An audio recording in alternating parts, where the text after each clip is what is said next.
அதிகாரிகள் ஸ்ட்ராங்கா இருக்கு. எங்க ஸ்ட்ராங்கா இருக்கு? முதல்ல மாணிக் தாக்கூருக்கு உங்களால பதில் சொல்ல முடியல.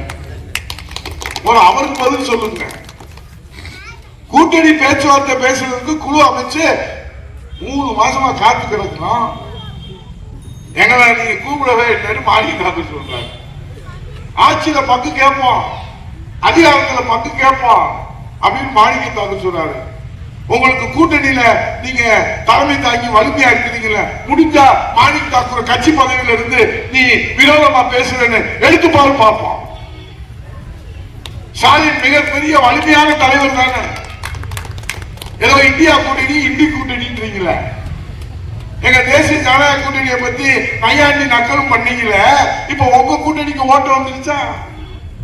மாணிக் தாக்கூர் டெய்லி அறிக்கை வெளியிடுறாரு.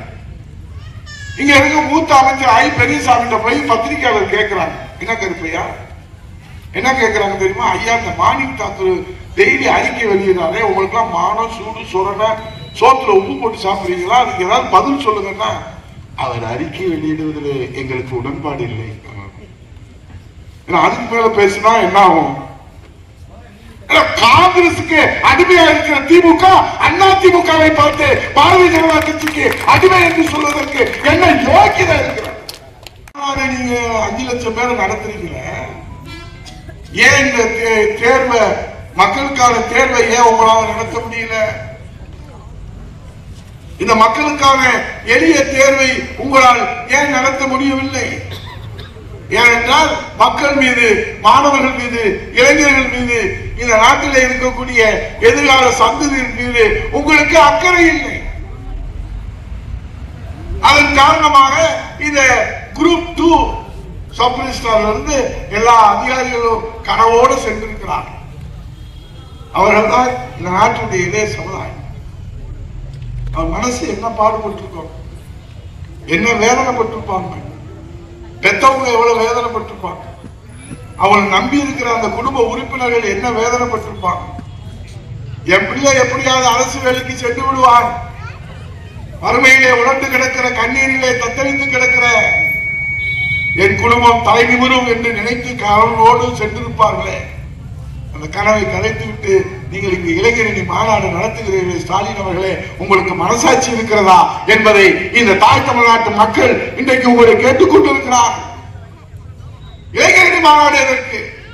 இந்த இளைஞர்கள் வாழ்விலை ஒளியேற்றி வைக்கின்ற குரூப் 2 டிஎன்பிசி தமிழ்நாடு தேர்வாணையம் அந்த தேர்வை நடத்துறதுக்கு ஏன் உங்களுக்கு நிர்வாகம் தெரியாதா? அதே வணக்கத்திற்குரியவர்களே, என்னால் இன்றைக்கு சிவராத்திரி முழுவதுமாக விடிய விடிய பட்டியல் போட்டு சொல்ல முடியும்.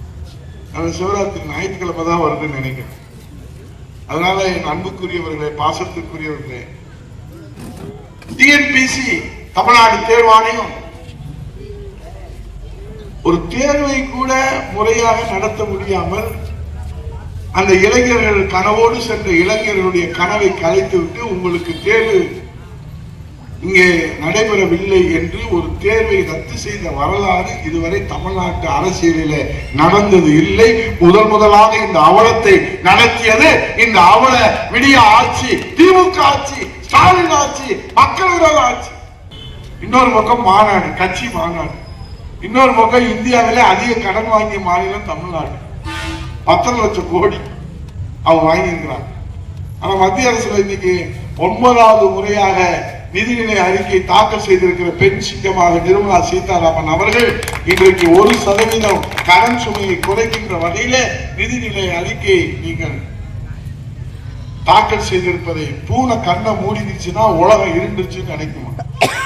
நல்லதெல்லாம் நான் பார்க்க மாட்டேன்னா நாங்க எப்படி பொறுப்பாக